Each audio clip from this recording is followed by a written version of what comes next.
Hey friends, I'm Otis Gibbs, and this is Michael Corcoran. He's going to tell you a great story about Bobbie Nelson.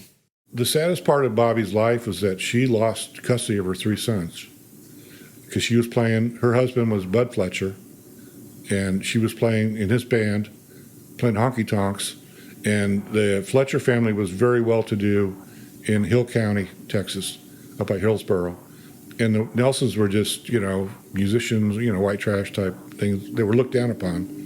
And so since Bobbie was playing honky tonks, the family, Bud Fletcher's family, got custody of the kids while she was doing that. And Willie was the guitar player. And Willie and Bobbie's father, biological father, was another guitar player in the band. So Bobbie had to quit playing with Willie to get her kids back. Meanwhile, Willie goes to Nashville and has all these hits. It was Crazy and that sort of thing. And RCA would not let Willie use his own band. But Bobbie still played music at full time. She played lounges. She did Gershwin, that kind of stuff. She played the American Songbook, but she played 6 nights a week. She told me that when Willie called, she was ready. She was not rusty because she'd been playing all this time. So at age 42, she takes her very first airplane flight to New York City to play on the Shotgun Willie record because Willie had signed to Atlantic, and Jerry Wexler said, use your own band. You have complete creative freedom. And so Bobbie goes up there, and Willie goes, well, first, before we do Shotgun Willie, let's do some of our old gospel songs.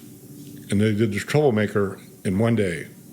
Or actually, she was going to do the Troublemaker. That's what she went to New York for. And so Willie goes, why don't you stick around, And so she played on Shotgun Willie, and then she was in the band. That was it. From then on, from age 42 until she passed away at 91, I believe. She passed away in March. And to me, that was the most amazing story, is that this brother and sister, she was 6, he was 4, when their grandparents showed them the chords to The Great Speckled Bird. And he played his part, she played her part. They look at each other like, wow, we have a song. Age 6, age 4, 1937. And they played music together ever since, except for the break when Bobbie was not allowed to record with Willie and had his own thing. To me, that's when, the band had already been called The Family, but when Bobbie joined, they really were the family. And that's the spirit you got. It was so cool for a brother and sister, to be together that long. They never had a crossword. Ever. I always wanted to do an interview with Bobbie Nelson. And I knew her son, Freddie Fletcher. And I was going, Freddie, you got to get me in to see her, interview your mom. She doesn't like to do that. She doesn't like any attention. She wants all the attention to go to Willie. But in 2007, she put out her first solo record, Audio Biography. And just kind of retraced her piano lounge career. And so she finally did interviews. So they were playing Farm Aid in Randall's Island in New York City, and that was when I was going to do the interview. And so I get on the bus.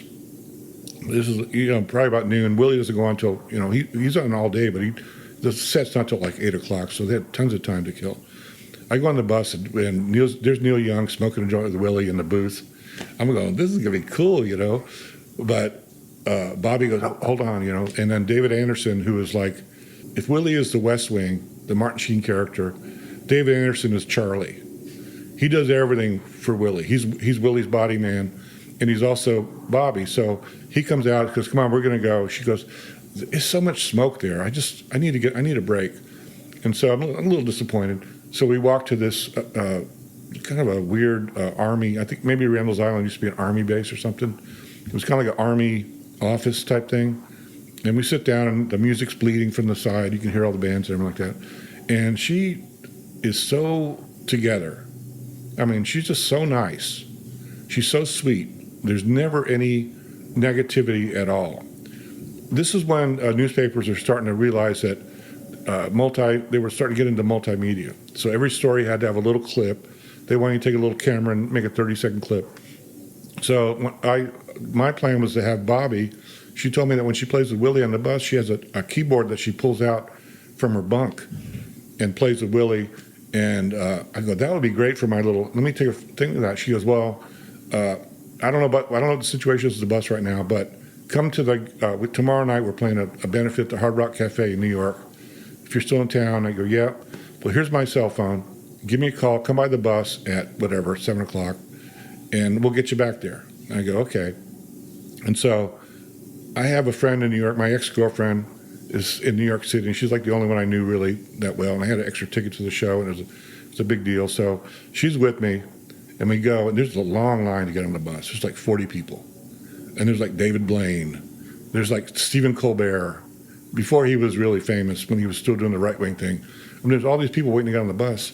But I call Bobbie, and all of a sudden this biker-looking dude comes, with an animal name, either bear or gator or mongoose or something like that. He opens the door, goes, Michael Corcoran. Oh, yeah, okay, come on. And so me and my friend, she comes with me, and they didn't say, oh, only you, only one, blah, blah, blah. She comes on the bus, too. And there's Willie again, smoking joint, this time with Woody Harrelson. And my friend is there, and they give her a beer. She bonds with, I think, Amy Nelson, Willie's daughter. Hey, how's it going? They're smoking a joint. She's having a great time. I go back there, and Bobbie's gone. She goes, okay. And so I'm filming it, and she goes, why don't you sit there? That's where Willie sits. And so she showed me the steps where every night after the gig for hours, they play gospel songs in the bus. Willie sits here, Bobbie sits here. Unbelievable. So I film it. It's great. And so I get up and I go, and my friend's there, and she's drinking a beer. I said, hey, finish up. We're going. And she's like, what? I said, come on, finish up. So she finishes the beer, and she goes, did she tell us we had to leave? And I said, listen, we could have been on the bus for 2 hours, and Bobbie Nelson wouldn't have said a thing. But my job's done. There's people waiting to get on. Let's go, man. I'm sorry, but we got to go. And I'm like notorious for overstaying backstages. If I'm backstage in this free beer, I'm not leaving, generally. But Bobbie Nelson inspires you to do the right thing. You could use her. Probably people have used her, but it wasn't gonna be me. Not that night. She was so gracious. It turned out there was more fun that we left. It just turned out that way, that we got picked up in a car from people that we knew, and we ended up partying all night, and we had our own driver and that sort of thing. But anyway, that Bobbie Nelson thing, really, I think she makes people better, around them. She used to go to Antone's by herself. She liked blues, and she'd go to Antone's and sit by herself, and she was just so pleasant and always had time for people. She wasn't a public person, but she was never going to sit in a roped-off area. She was just going to be out there. People would get up, they see Bobbie Nelson, they'd get up from their seat, hey, have a seat. And she'd just say, oh, no, I've been sitting all day, And she's like 85 years old, standing up. But she was just so cool. And the thing that's worth mentioning about I was a music critic for The Statesman for 18 years, I believe, and Dallas Morning News for 3 years before that. And I've had to deal a lot with the Willie Nelson circle, Nelson family, whatever. And they're just the most honest. They don't lie. None of them. They don't lie. It's like you can tell. I'll give you an example. It's like when Willie had to cancel a bunch of dates once, and the Statesman was all, oh my God, Willie's dying. They're always worried about Willie dying and us not having a story up. You need to write the obit. I said, I'm not writing an obit while he's still alive. Well, call Pootie, because I told him I had Pootie's number, which is a big mistake. I never should have done that. Call Pootie. So I called Pootie, and I said, hey, Willie, why did you cancel the dates? He goes, well, Willie's just a workaholic. I tell him, you got to rest. We go on tour for 3 months. We get back. He flies to Nashville to make a record with Wynton Marsalis. He's just a workaholic, And he's like telling me all this stuff really honestly. And I'm like thinking God, you wouldn't get that from anywhere else.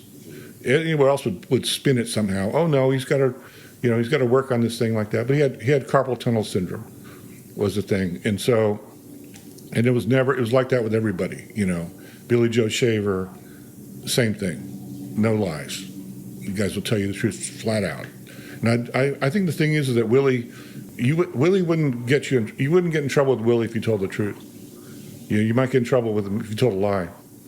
And I think that's the thing, because they live to serve Willie.